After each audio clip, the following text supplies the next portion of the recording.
Most kind Heavenly Father, we thank you for your goodness, for your mercy, and for your grace. Thank you, Lord, for the Gideon podcast and the Envision Radio. Bless your people around the world in this end of the year. We thank you for your blessings throughout this 2023 year. Bless us. In Jesus' name we pray. Amen.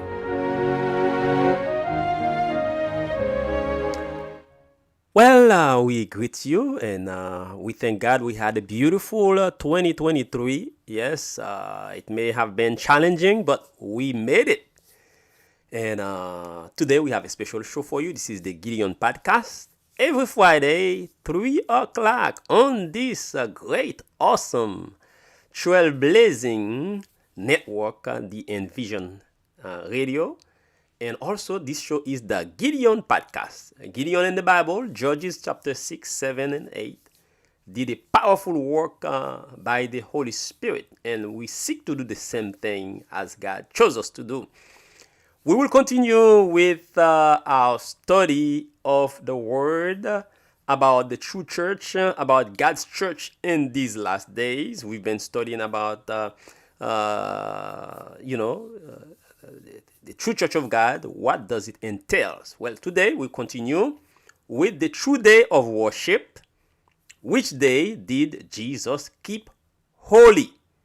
He is God. He must have a day for him to work, for people to worship him. And the beautiful thing is, he set the example for us. Amen. Which day did Jesus keep holy? Let us delve right into our word. Luke chapter 4 verse 16. This is the great manifesto of Jesus. He started his ministry. He went to the synagogue, to church on Saturday, the seventh day. And let's read. And he came to Nazareth, where he had been brought up. And as his custom was, he went into the synagogue on the Sabbath day and stood up to read. The key word is his custom. His custom, that's what he is used to do. And remember that Jesus is God. Amen. Jesus is God. What was God's custom? What was Jesus' custom? The lamb that was slain for us. Every Saturday, every seventh day, he went to church. That's plain. Thus says the Lord. Thus says the Lord. Brothers and sisters. How about Paul? Because we know Paul came after Jesus, right? His disciple or his apostle. Yes, he wasn't a disciple. He was an apostle. How about Paul, who wrote most of the New Testament? What was his custom, routine regarding the Sabbath? Let us read in Act 17. Verse 2. And Paul, as his custom was, same thing with Jesus, went into them, and 3 Sabbath days reasoned with them out of the scriptures. So if it's not in the word, my brothers, my sisters, I don't care if you are Episcopal, Pentecostal, Catholics, Protestants, you name them, we hold this truth to be self-evident. The Word of God. We don't believe in the Quran. We believe in the Bible. And we must abide by what the Word says. You can choose to do whatever you want, of course. But don't do it as if we don't know what is the right thing to do. Jesus' custom, Paul custom, who came way after Jesus, they all worship on God's ordained seventh day. Act 18, verse 4 said, and he reasoned in the synagogue, that's church, he reasoned in the synagogue every Sabbath. Every Sabbath, brothers and sisters, he reasoned in the synagogue every Sabbath and persuaded the Jews and the Greeks. He was preaching. And this is the truth for today.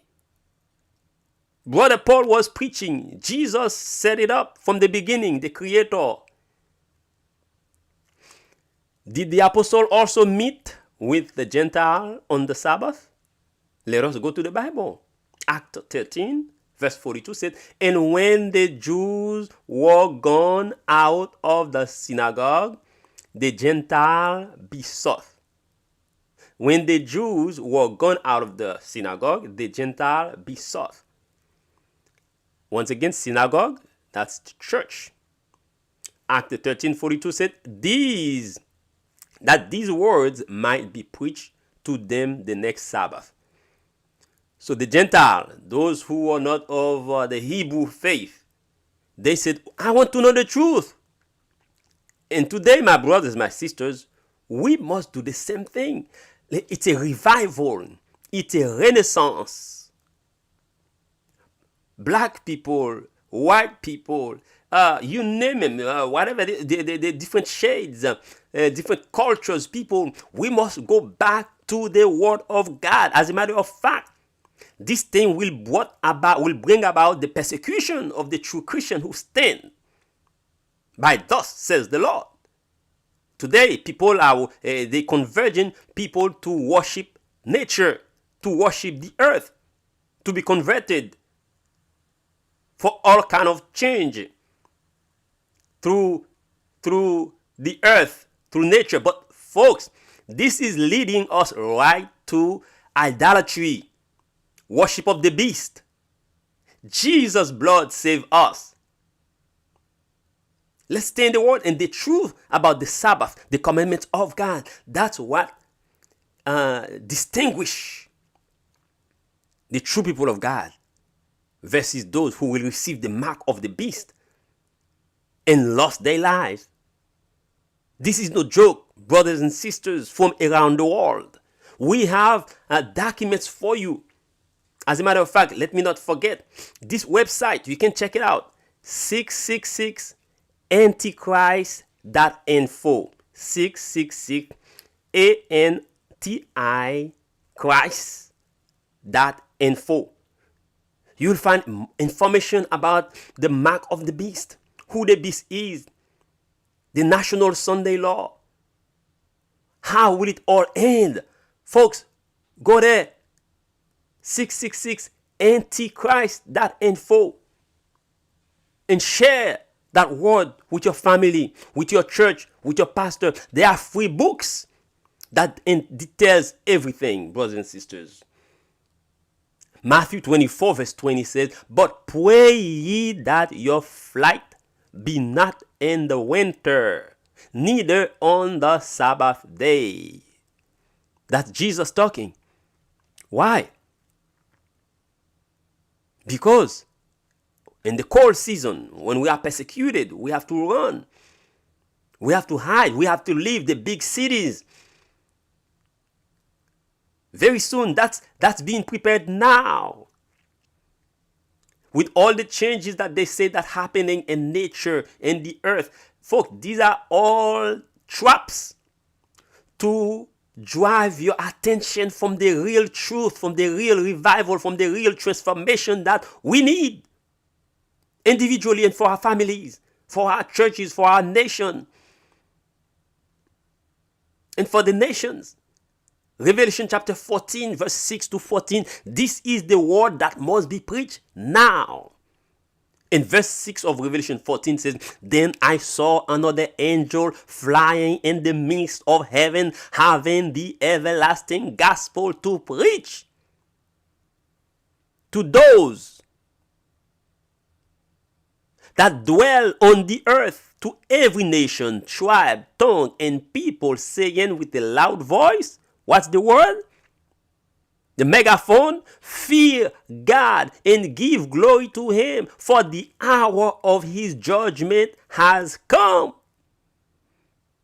We are living in judgment days, judgment time. In verse 7 says, and worship him who made the heavens, the earth, the sea, and the spring of water. Brothers and sisters, this is the message for this time. How often do you hear that message being preached on the church pulpit where you belong to? If we don't know about the beast, his mark, his agenda, we are bound to take the mark of the beast. The beast is the false system of worship. It's Babylon. The dragon is the devil himself. For you not to receive the mark of the beast, not to be deceived in this massive deception, you have to stick with the Bible. Thus says the Lord. Not what some man says, some pastor says, some bishop says, some pope says, some priest says, but what the Bible says. Folks, do you need any proof? Jesus, that's your maker. That's the lamb slain for your sin. The one who woke you up this morning. Come on, somebody. The one who provides food on your table. Folks, this is an urgent call. Go to www.666antichrist.info. 666 A-N-T-I Christ.info. You get books that tell you exactly what's happening now, how to prepare yourself and your family for this final crisis that is upon us. Once you have the truth, you already have the victory, because Jesus is the truth, the way, the truth, and the life. And the Bible says, you shall know the truth, and the truth shall set you free. Amen, somebody.